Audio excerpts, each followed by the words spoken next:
We are Group 3 from BSA 11 and we are going to present our video presentation about mga gunita ng himagsikan by Emilio Aguinaldo. So let's start watching the video. I hope you learned something. So let's begin. Good day, everyone. My name is Anne-Lorraine Santos and I am going to present or report the author, mga gunita ng himagsikan. Emilio Aguinaldo, March 22, 1869 to February 6, 1964. He once said, "I saw my own soldier die without affecting the future events." Emilio Aguinaldo was born on March 22, 1869 in Cavite, Cavite. His parents' names are Carlo Hamir Aguinaldo and Trinidad Fami Aguinaldo, a Tagalog-Chinese mestizo couple who had 8 children. Emilio Aguinaldo is their 7th child. Their family was quite well-to-do, as his father, Carlos Aguinaldo, was the community's appointed gobernadorcillo, which also known as the municipal governor in the Spanish colonial administration. He studied at Colegio de San Juan de Letran but wasn't able to finish his studies due to outbreak of cholera in 1882. A little information. Cholera outbreak. People get it from drinking water or eating food that is contaminated with a type of bacteria called Vibrio cholerae. He became the cabeza de barangay of Pinakayan, a chief barrio of Cavite, El Viejo, when he was only 17 years old to avoid conscription. Conscription is a compulsory enlistment for state service.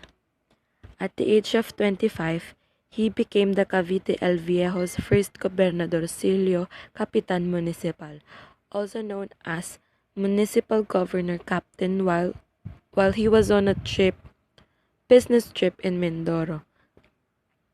A year before he died, he donated his Kawit mansion and all its content to the government, and it is now under the care of the NHCP, or the National Historical Commission of the Philippines, and known as the Emilio Aguinaldo Shrine.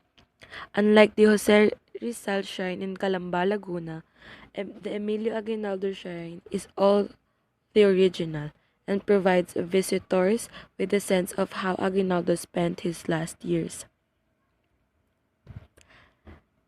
The original house of wood with a thatched roof is no more, because Aguinaldo expanded it into present mansion that includes the iconic Independence balcony, added on the original window where the Declaration of Independence was read on June 12, 1898. Thatch roof is a roof that covering of straw, reed, or palm leaves. As we all know, he lived a very long life and died at the age of 94 because of the coronary thrombosis in Veterans Memorial Hospital in Quezon City, where he was confined for almost 500 days, 469 days to be exact, before of his final breath. Last information, coronary thrombosis is defined as the formation of blood clot inside the blood vessel of the heart. This blood clot may then restrict blood flow within the heart, leading to heart issue damage, or also known as heart attack. Good day everyone, I'm Mary Rose Bautista and I will discuss to you guys about the biography of Emilio Aguinaldo. Revolutionary leader Emilio Aguinaldo was born on March 22, 1869 in Kawit, Cavite, Philippines. In 1898, he achieved independence of the Philippines from Spain and was elected the first president of the new republic under the Malolos Congress. He also led the Philippine-American War against U.S. resistance to Philippine independence. Aguinaldo died of a heart attack on February 6, 1964 in Quezon City, Philippines. He was eager to fight for the cause of Philippine independence, Aguinaldo took up with a secret society of revolutionaries headed by fellow lodge member Andres Bonifacio. When a rival faction executed Bonifacio in 1897, Aguinaldo assumed total leadership of the revolution against Spain. There had been agreement of surrendering arms and accepted exile to Hong Kong in exchange for amnesty, indemnity, and liberal reform, but neither of them kept up the bargain. Back in Cavite, Aguinaldo forcibly set up a provisional dictatorship.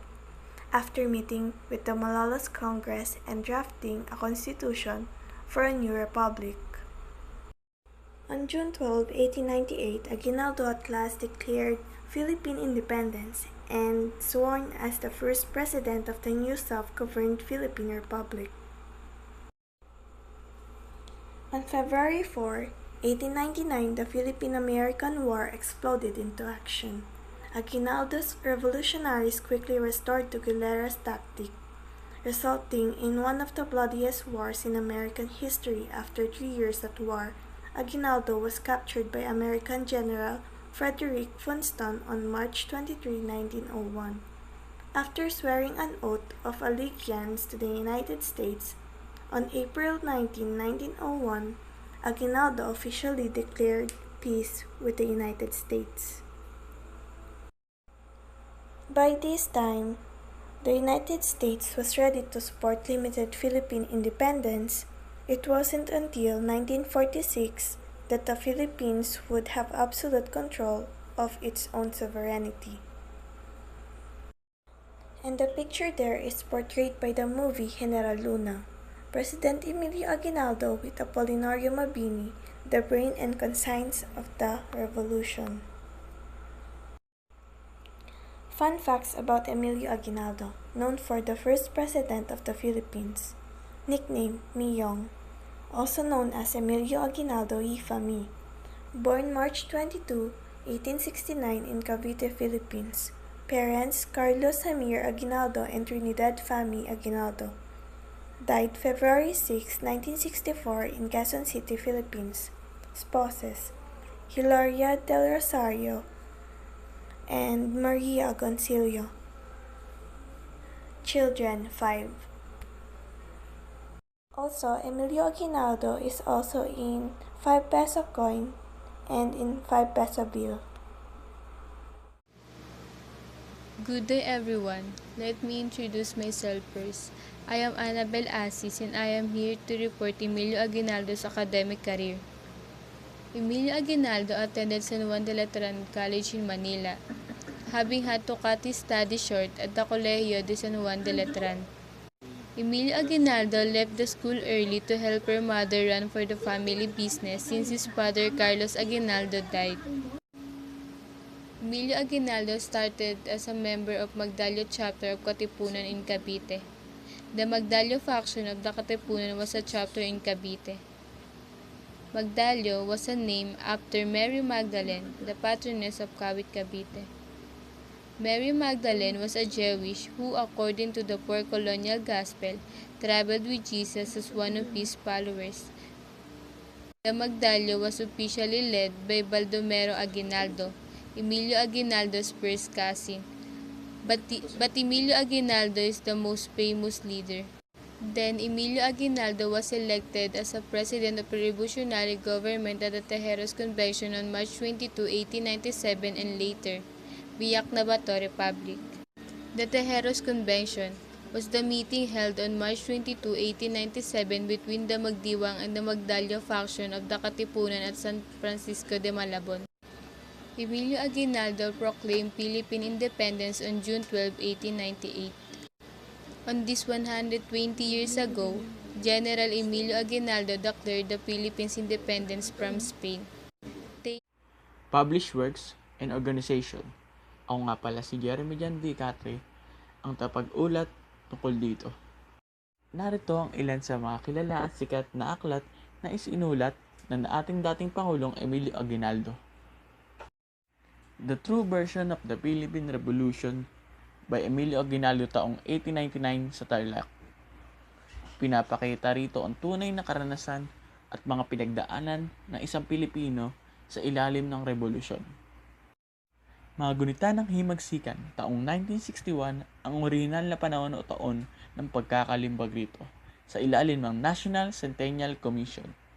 Ito ay may 340 na pahina.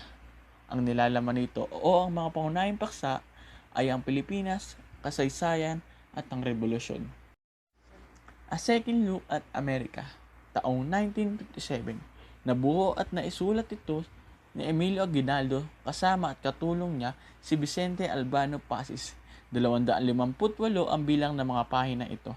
Ang nilalaman nito ay ang relasyon ng Amerika sa Pilipinas, gayon din ang relasyon ng Pilipinas sa Amerika. Narito ang ilang mga organisasyon na kanyang kinabilangan at pinamanuan noon. Ang kataas-taasan, kagalang-galangan, katipunan ng mga anak ng bayan na mas kilala natin sa tawag na KKK.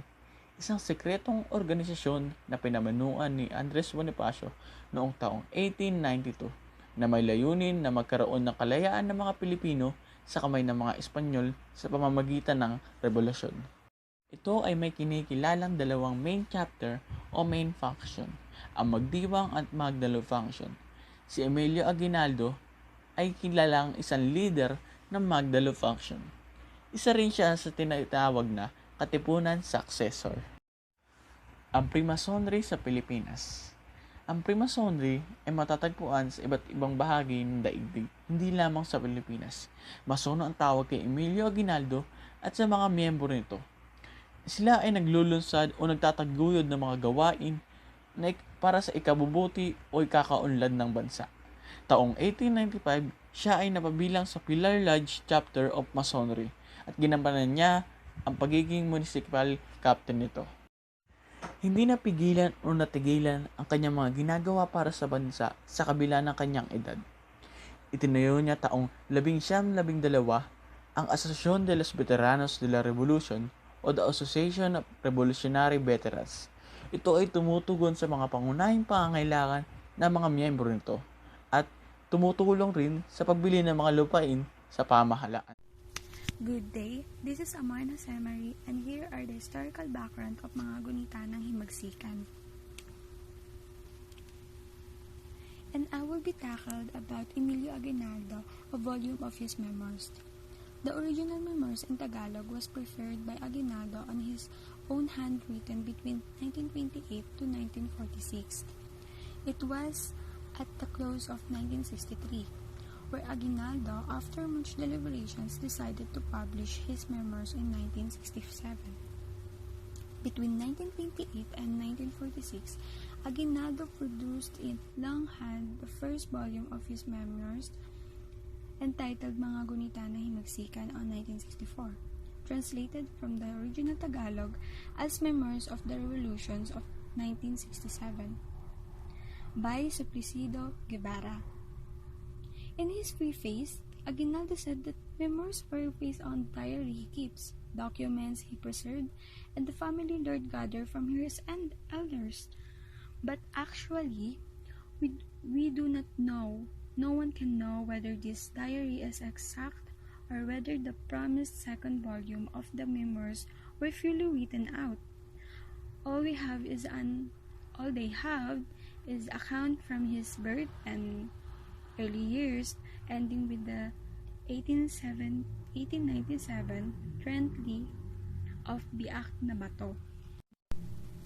Mga Gunita ng Himagsikan was officially released to the public in 1967.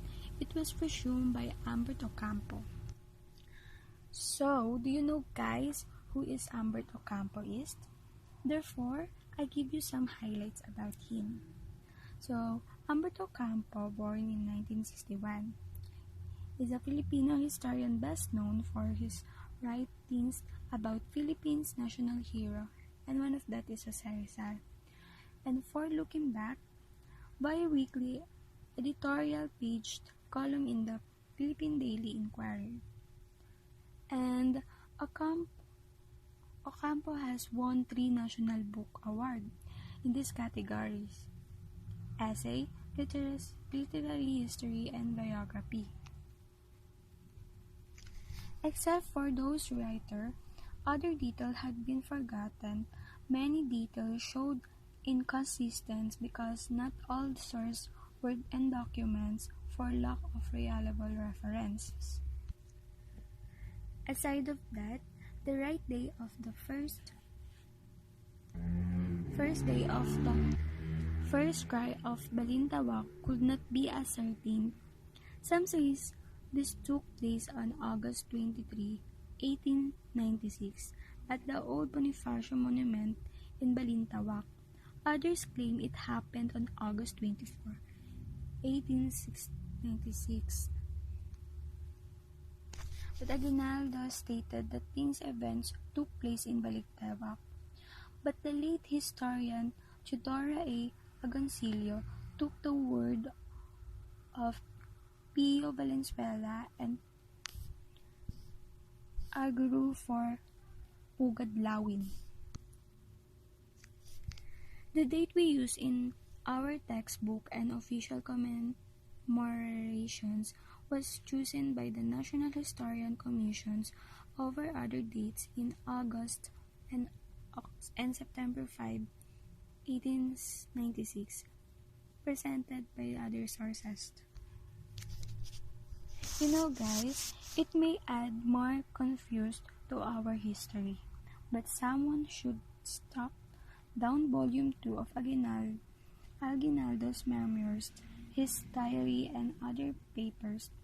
These are probably tucked away in some secret compartment or forgotten drawer in the Aguinaldo shrine.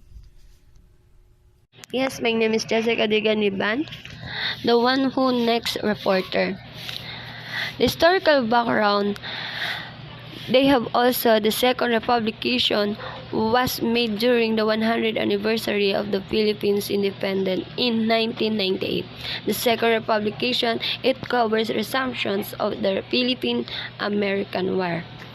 Aguinaldo wanted to correct the history by making reference to the historian's confused account on the beginning of the revolution. Not all sources were documented for the lack of reliable references. It may add more confusion to our story. Maybe there are still hidden diary and other paper tucked in the Aguinaldo shrine that can track down the volume of memoirs is number 2. A year before his death, Aguinaldo donated his Kawit mansion and all its content the government. It is now under the care of the National Historical Commissions of the Philippines and known as the Emilio Aguinaldo Shrine. The original house of wood includes the iconic means independent balcony. What have in the volume 2 of memoirs? Yes, it covers assumptions of the Philippine revolutions against Spain and the Philippine-American War. The Philippine-American War started the date in 1999 to Philippines insurrections of the Tagalog insurgency was an armed conflict between the First Philippine Republic and the United States. They lasted from February 4, 1899 to July 2, 1902. And the Philippine Revolution in 1896 to 1898. In the 19th century, photograph of armed Filipino revolutionaries known as the Katipuneros, Spanish prisoners of the war in the Manila. My name is Jericho Pelaez Catari, and today I was assigned to discuss the content of Mga Gunita ng Himagsikan. Mga Gunita ng Himagsikan contains the situations of the Filipino people under the Spanish regime. We all know Spanish ruled the Philippines for 3 centuries and 33 years. The abuses by the Spanish military and colonial rule paved the way for a united Filipino people. It also stated how the Katipunan fight the Spaniards for the freedom of the country. In a period of heavy struggle and conflict, Filipinos of different backgrounds united with a common goal, which is to resist the colonialism. The Katipunan serves as an awakening call for the Filipinos to fight for their freedom.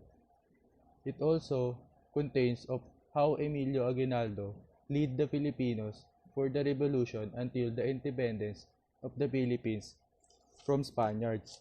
Emilio Aguinaldo led a revolutionary government against the Spanish colonial government in the Philippines, commanded forces during Philippine-American War, and proclaimed himself as the President of the Republic. Mga gunita ng Himagsikan also contains the Philippine Revolution and the Philippine Independence, in Tagalog, Himagsikang Pilipino. It began in August 1896 with command shifting to Aguinaldo. The Philippine Independence. Independence was proclaimed on June 12, 1898 with the ancestral home of General Emilio Aguinaldo. And that's it. Thank you. Hi everyone, I am Gunita and I am going to present to you the significant events in the book. So the first significant event in the book is in chapter 28, My Bloodiest Fight. This chapter is the victory of Emilio Aguinaldo in the battlefield. Being able to brave the aggression of the Spanish colonial troops in Cavite, eventually liberating the whole province of Cavite in the process. The battle between the Spaniards and the Filipinos lasted for about 2 days, August 31 to September 1, 1896, on which they were able to inflict devastating casualties, most notably on the Spanish High Command, which includes General Candido Traya and Captain Simeon Alcantara. The whole province was completely liberated from the Spaniards on November 1896. The next significant event is Chapter 30, the Magdiwang Council reorganized. Cavite was liberated through the efforts of both the Magdiwang and Magdalo councils. The Magdiwang was a chapter of the Katipunan, a Philippine revolutionary organization founded by Filipino rebels in Manila in 1892, with the aim to gain independence from Spain. The Magdiwang Council was acknowledged as the supreme organ responsible for the successful campaigns against the enemy. The Magdiwang chapter was started by Mariano Alvarez, related by marriage to Andres Bonifacio, the leader of the Katipunan. The Magdalo was led by Baldomero Aguinaldo, the cousin of Emilio Aguinaldo. Magdiwang and Magdalo were the two major Katipunan factions in Cavite, with the Magdiwang having control over a large number of towns and municipalities. The next significant event is the Chapter 38, My Election to the Presidency. On March 22, 1897, a convention was held in Tejeros in order to settle the dispute between the two councils and to decide on what type of government should be installed. During the early phase of the convention, the crowd became unruly, causing recess. When the convention resumed, Bonifacio was assigned to preside in the election of the officers of the new government that was to be set up. Before this, Bonifacio laid down the rule that assemblies should respect whatever would be the outcome of the election. When Bonifacio was elected Secretary of Interior, Daniel Torana contested and argued that a lawyer should handle the position.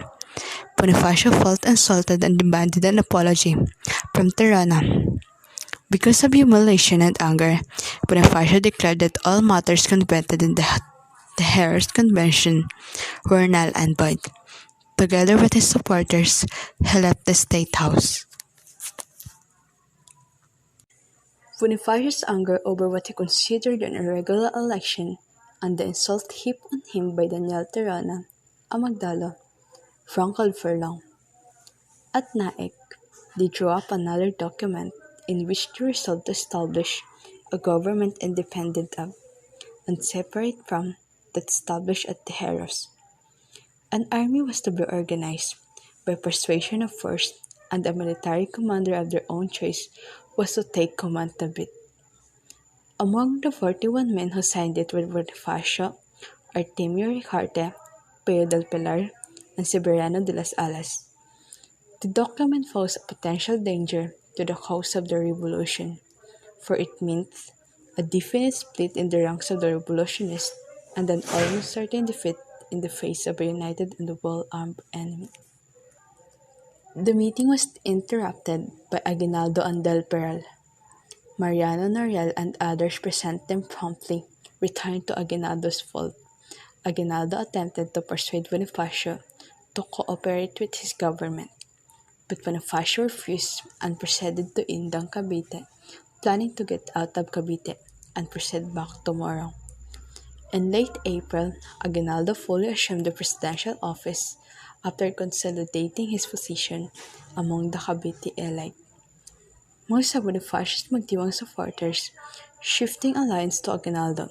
Aguinaldo's government then ordered the arrest of Bonifacio, who was then moving out of Cavite.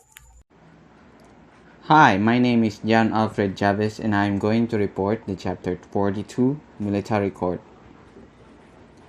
In this chapter, Military Court, charges were made against the Bonifacio brothers.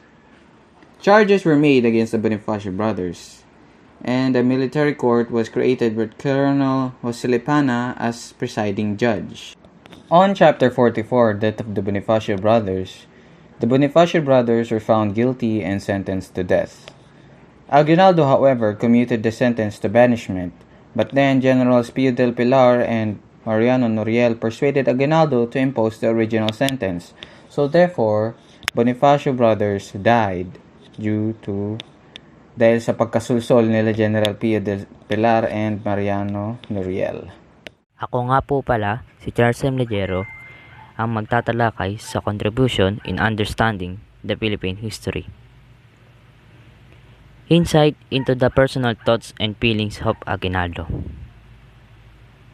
Ito ang magbibigay sa atin ng pagkakataon para makilala natin si Emilio Aguinaldo at makakatulong itong libro upang maintindihan natin ang history ng Pilipinas. Aguinaldo's Memoirs, which is a first-hand narrative of the First Philippine Republic. Yung mga isinulat daw ni Aguinaldo ay galing sa memoirs niya or personal perspective, ay isa sa mga first-hand narrative ng First Philippine Republic na kung saan nagbigay ng batayan at pananaw para suportaan o makatulong sa historical resources. It is an attempt of Emilio Aguinaldo to wash his hand on the tragic death of Andres Bonifacio. Nagtangkari si Emilio Aguinaldo na magmalinis tungkol sa pagkamatay ni Bonifacio para di siya magiit at masisi, ngunit dahil dito lalo siyang pinagdududahan ng mga Pilipino. Good day everyone, I'm JBD Malanchan from BSA 11 and from Group 3, and I'm going to tackle about the importance of mga gunita ng himagsikan. So, yun na nga, as you can see sa PowerPoint presentation natin, I have put there some 3 sentences na ipapaliwanag ko din kung bakit importante, the importance ng book. So the first one is, it's not only a memoirs. The book is, no, so actually the book, Mga Gunita ng Himagsikan, is written by the former president, Mr. Emilio Aguinaldo, and it's not only a memoirs, no, it's not only na naaalala niya na panahon na yun, but it also contains the historical information. Yes po, historical information, as long as historical events, as long as mga taong, mga Pilipino ancestors natin na tumulong upang makuha natin ang ating mga kalayaan. And yun na nga, what happened in the past, syempre, sa perspective ni Mr. Emilio Aguinaldo, lalo na siya naman po talaga ang nagsulat ng libro. So, the book is used as a primary source of informations ng mga historian para maka-conclude kung ano ba talaga yung mga totoong nangyari in the past. Sa mga sunod-sunod at totoong nangyari sa past, no? Lalo na during the time sa panahon ng himagsikan. Importante talaga yung book na yun, na nakalagay doon yung mga historical events, yung mga ano ba yung nagawa, kailan ba na itatag yung Republika ng Pilipinas, sino-sino ba ang kasapi ng Katipunero, at ano-ano ba, at sino-sino ba ang mga bansa yung gustong sumakop sa bansang Pilipinas. It was all written there na makikita nyo, no? Makakakuha kayo ng information based sa kanyang perspective. Opo, kasi si Emilio Aguinaldo lang po ang nagsulat doon, no? Lahat ng mababasa natin doon ay perspective niya. Maybe, bias yun, kasi maaaring may iniba siya, may dinagdag siya, or may ibinawa siya, but we don't know. Maaaring pinaganda niya yung pangalan niya doon, but we still don't know. Wala tayong evidence about dyan. All we have is the book, and kung ano mang nakasulat doon is actually yung ginagamit natin as source ng informations. So hindi lang naman yun ang source ng information. So may mga iba pang book na maaaring yung compare ng mga historical at pag-aralan ng maigi. Therefore, tsaka nila na-conclude kung ano ba talaga nangyari ng history ng mga panahon ng himagsikan sa panahon ng pamumuno ni Mr. Emilio Aguinaldo. So, isa pa sa pinaka importante na event at syempre date na nailagay at naitathala sa libro na yon ay ang araw ng ating kalayaan. Noong July 4, 1946, ang United States of America ay nagdeklara ng araw ng kalayaan ng bansang Pilipinas. So, dineklara ng United States of America na ang Independence Day of the Philippines is July 4, 1946. So, sa panahon na yon, no, sa pamumuno ng dating presidente na si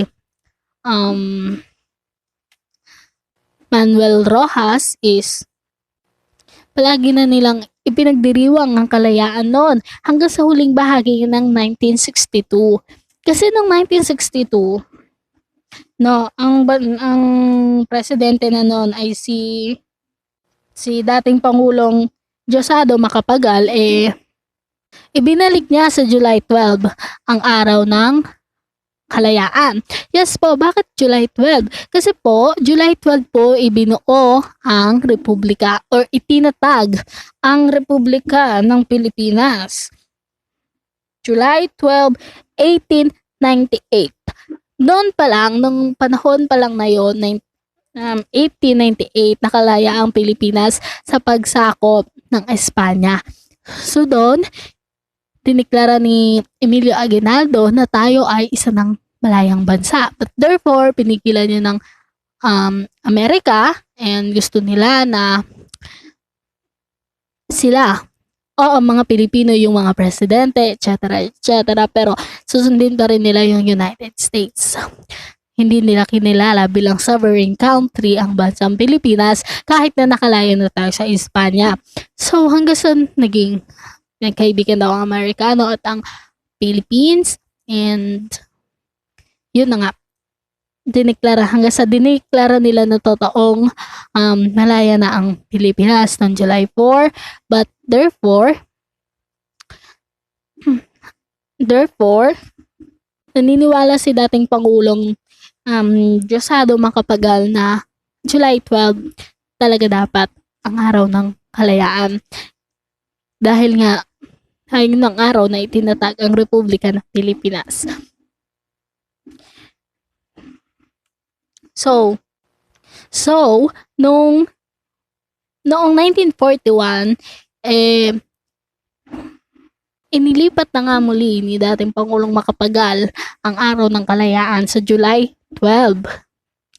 At ginanap ito sa Kawit, Cavite, sa bahay mismo ni Emilio Aguinaldo, na siyang pinagpasalamat talaga ni Emilio Aguinaldo dahil inayos ni Mr. Macapagal yung araw ng kalayaan ng bansang Pilipinas.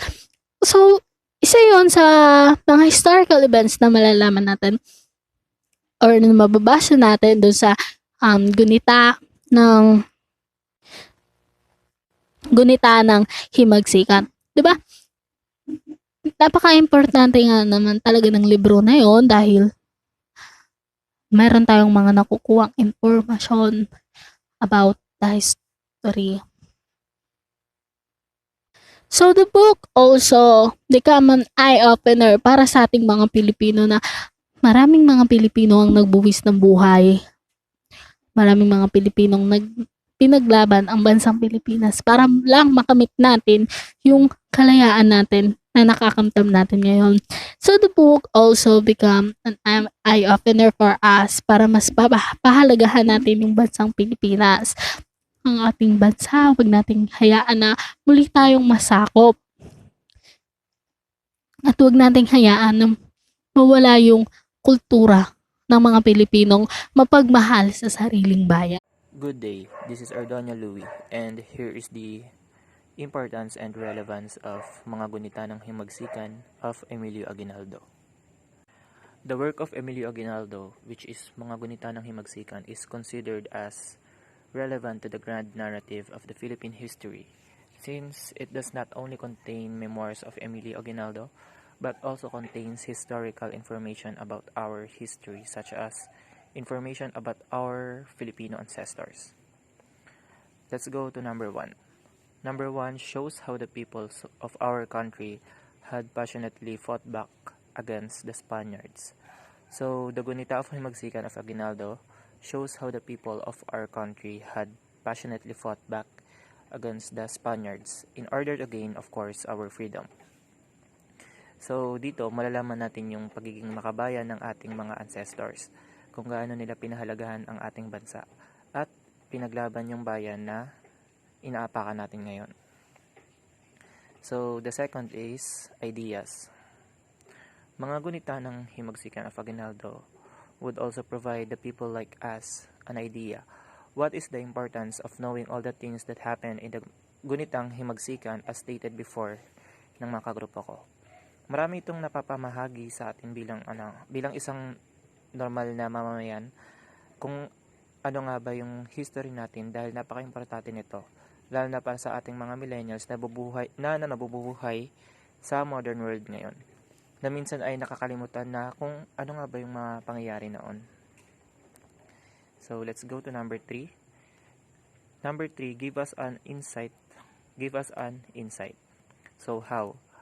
It gives us an insight into the personal thoughts, skills, and feelings of Aguinaldo, which will help us determining kung paano nga ba siya mag-isip, gumawa ng moves or strategies para labanan yung mga sumasakop sa bansa natin that time. It can give us an insight how the wisdom of Aguinaldo worked that time. It can also tell us what Aguinaldo's attitude is. Ganon. There are so many insights that we can get, not only about him, but also malalaman natin kung paano nga ba ang pamamalakad noon. Number 4, gave us essential information from the foreign colonization of the Philippines. So, ayun. Binibigyan tayo ng informations nito about kung paano nga ba tayo nasakop, kung paano tayo na-colonize, kung ano-ano nga ba ang naging mga kaganapan nung tayo ay sinasakop, at kung paano lumaban ang mga Pilipino noon. From the word itself naman, ang thought nitong number 4, yes. Number 5 is situations of Filipino people that time. Situations of Filipino that time. So, gunita ng himagsikan can also help us clarify the situations of the Filipino under the Spanish regime. Kung paano nga ba nila nararanasan yung mga kahirapan that time, and kung paano sila nag-survive during Spanish regime. Ayun, we can also know their situation by understanding the gunita ng himagsikan of Aguinaldo. That's all. So why? Why do we really have to study these things? Is it that important? Bakit nga ba kailangan pag-aralan ang mga bagay na tapos na? Mga bagay-bagay sa past, importante ba to? The answer is, of course, yes. We Filipino people have to understand our own history, our country's history, the Philippines' history, because we need to know all the hardships and sacrifices, not only of our heroes, but all the Filipino people who fought for our country. Kasi through pag-aaral sa kanila, we can understand that because of them, we have this country.